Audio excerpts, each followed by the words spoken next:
ఒక చిన్న గ్రామంలో చాలా సంవత్సరాలుగా ఖాళీగా ఉన్న పాట ఇల్లు ఉండేది. ఆ ఇంటి దగ్గరికి రాత్రి ఎవ్వరూ వెళ్లేవారు కాదు.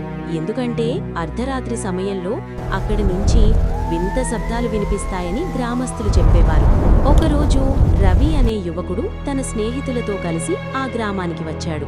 ఆ ఇంటి గురించి విన్న తర్వాత అతనికి చాలా ఆసక్తి వచ్చింది. రాత్రి 12 గంటలకు రవి ఒక్కడే ఆ ఇంటి దగ్గరకు వెళ్ళాడు. గాలి బలంగా వీచింది, చెట్లు ఊగుతున్నాయి. ఇంటి తలుపు నెమ్మదిగా క్రర్రని తెరుచుకుంది. రవి లోపలికి అడుగుపెట్టాడు. ఇల్లు అంతా దుమ్ముతో నిండిపోయింది. గోడల మీద పాత ఫోటోలు వేలాడుతున్నాయి. అకస్మాత్తుగా పై అంతస్తు నుంచి ఢమ్ ఢమ్ అని అడుగుల శబ్దం వినిపించింది. రవి టార్చ్ లైట్ తీసుకుని పైకి వెళ్ళాడు.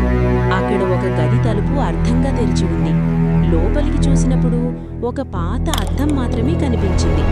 అప్పుడే అద్దంలో ఒక చిన్న అమ్మాయి నీడ కనిపించింది.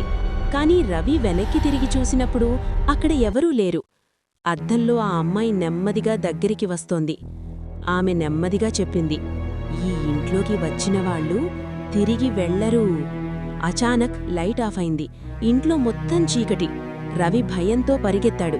బయటికి వచ్చాక వెనక్కి తిరిగి చూశాడు. ఇంటి కిటికీ దగ్గర అదే చిన్న అమ్మాయి నవ్వుతూ నిలబడి ఉంది. మరుసటి రోజు గ్రామంలో వాళ్ళు చెప్పారు, ఆ ఇంట్లో చాలా సంవత్సరాల క్రితం ఒక చిన్న అమ్మాయి చనిపోయిందని. అప్పట్నుంచి ఆ ఇంట్లోకి వెళ్లిన వాళ్ళు మళ్లీ అక్కడికి రావడానికి భయపడుతున్నారు. ఆ రాత్రి నుంచి రవికి ప్రతి రాత్రి ఒకే శబ్దం వినిపిస్తోంది, "నువ్వు మళ్లీ వస్తావు."